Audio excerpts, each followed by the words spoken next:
Ho ho ho, creeps and pervs. You didn't think we were done with the 2 frickin' months of Christmas just yet, did you? Nope, there's still one more to go. Today we're looking at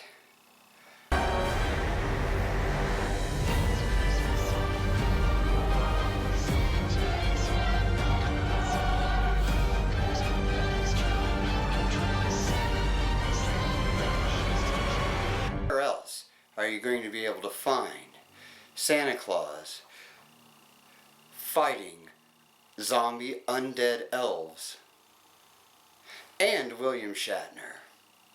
I love Christmas. There, I said it. And I don't care who knows it, because I love tinsel, I love Rudolph, I love cranberries, I love baby Jesus, before he went all hippie with the sandals and the long hair. So this film is 4 different stories that are held together by a framework that is hosted by William Shatner.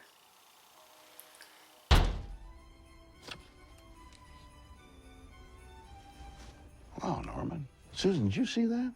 You know who saw that? Jesus saw that. And his dad, he saw that. All right, folks, looks like Norman's hitting the trail, so we'll just get this Christmas party started without him. And unlike most anthology series, this one doesn't separate the stories. It's not 1, 2, 3, and 4. It's all 4 of them, all being very carefully woven together into one film. If I had to break them down, I could break them down into a first, second, third, and fourth story. For the sake of this review, we'll do that for the plot.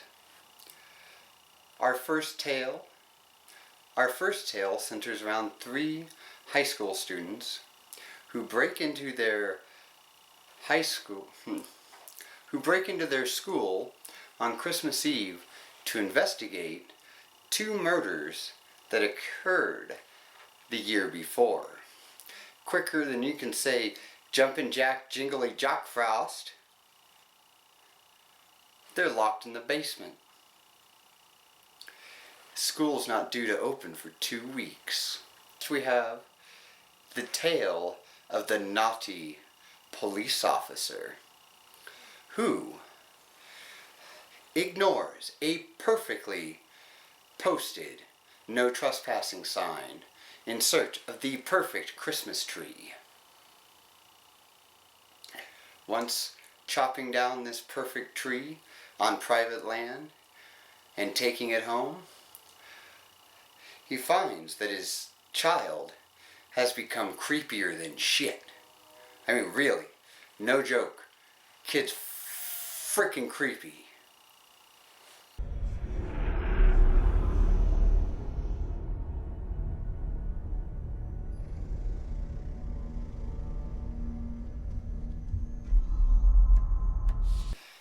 Next, we follow Caprice and Duncan,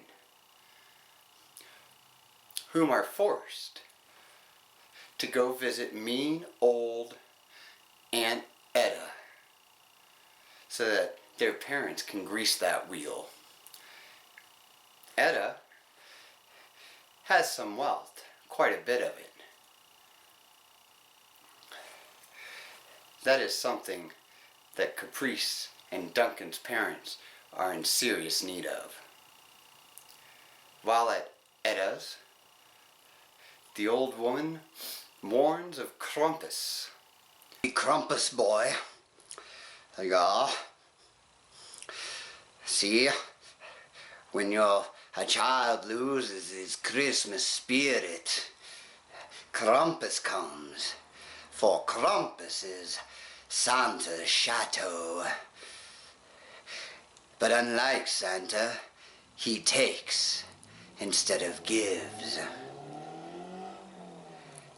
Spreads sorrow instead of happiness. I suggest, boy, you keep the fire burning hot. Well, is Krampus going to come to punish them? We shall see.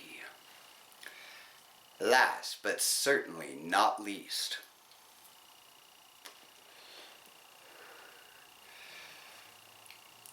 we join along with Santa Claus, Mr. Kris Kringle himself, getting ready to deliver all of the presents to all the little boys and girls.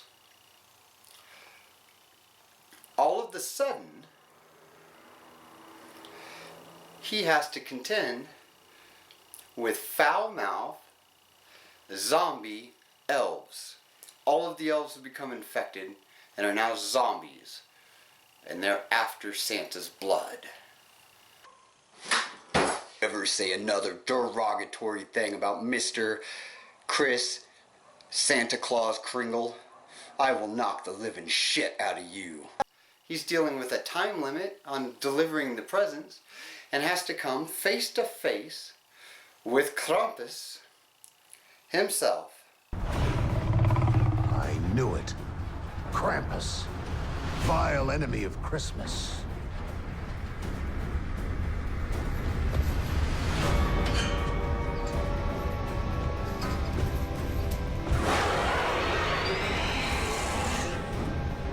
We end this tonight. Spirit alive, and that's exactly what I'm going to do. Let's give this next Yuletide tune a spin. Oh, man. I went into this movie completely blind, Creeps and Pervs. All I had was the title. I knew that I needed to do one more movie to really wrap up the 2 frickin' months of Christmas. Could not come up with a movie to do. I was going through Netflix, and there it was, like a baby in a manger. A Christmas horror story. The picture was all black, just the words just screaming out to me. Well, you can't ignore a sign like that. This had to be the last movie for the 2 frickin' months of Christmas. This being Netflix, I was preparing for the worst of the worst of the worst. Praying that it was at least horribly bad so that I could get a laugh, a chuckle out of it, if nothing else. I started up, and the first thing that really pops out to me, William Shatner.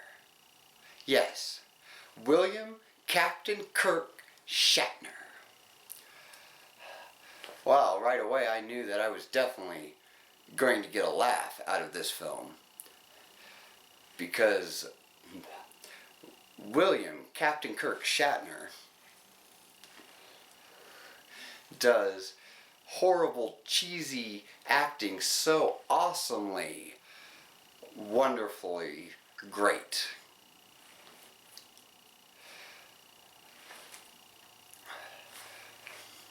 Then, before I knew it, I found myself laughing at the ridiculousness of the film. The next moment, holding my breath on the edge of my seat, tense. I actually jumped a couple times. And then back to laughing again. That's how great they wove the stories together. Some of them are funny, some of them are creepier than shit. So they're either going to be really funny, or they're going to creep you they're going to creep you out.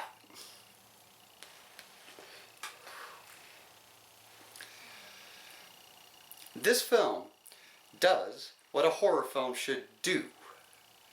And that is be fun, fun, fun, fun, fun.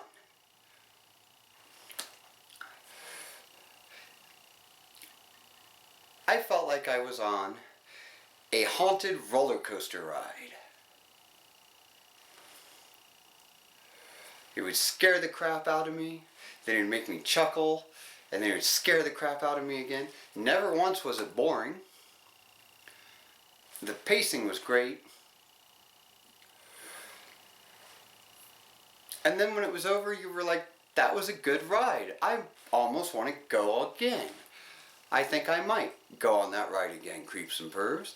And I would suggest that you go on that ride as well. It is definitely worth checking out. And definitely a great way to end the 2 frickin' months of Christmas. Well, until next time, Creeps and Pervs, remember to keep it creepy.